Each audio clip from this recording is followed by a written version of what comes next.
Place un nouveau journal sur France 24. Voici les titres de cette édition d'Autour du monde. L'armée israélienne qui poursuit son offensive sur Gazaville.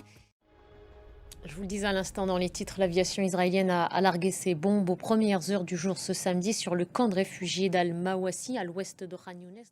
Sur le front de la guerre en Ukraine, maintenant la prise de 2 villages revendiqués par Moscou. Si cette avancée est avérée, les troupes russes font un pas de plus vers la ville de Kostiantinivka, bastion important sur la route de Kramatorsk et qui abrite une grande base logistique de l'armée ukrainienne. Et on accueille tout de suite notre invité, c'est vous, Olivier Védrine. Bonjour à vous. Vous êtes politologue, Bonjour. administrateur de l'association Jean Monnet, rédacteur en chef de Russian Monitor. Merci de prendre quelques instants pour répondre à nos questions.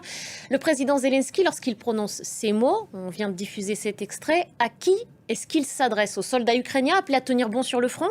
À la population civile pour consentir à l'effort de guerre? Ou aux Russes?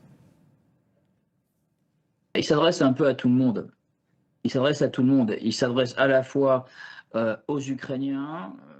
Merci beaucoup, Olivier Védrine. Merci pour ces éléments de compréhension. Merci à vous. Merci, au revoir. L'actualité maintenant sur le continent africain, l'attente d'une réaction publique et officielle de la part de Joseph Kabila qui était absent à son procès. Il a été jugé par contumace et un tribunal militaire a requis hier la peine de mort contre l'ancien président de la République démocratique du Congo pour complicité avec le groupe armé M23 soutenu par le Rwanda. La correspondance d'Aurélie Bazaraki-Bangula à Kinshasa.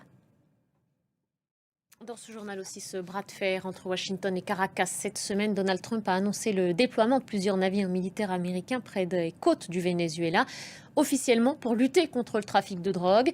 Une décision vivement critiquée par Nicolas Maduro. Joanna Citruc nous en dit plus.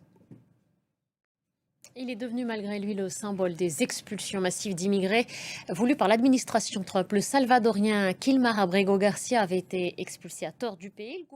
Et c'est la fin de cette édition. Merci à vous de l'avoir suivi.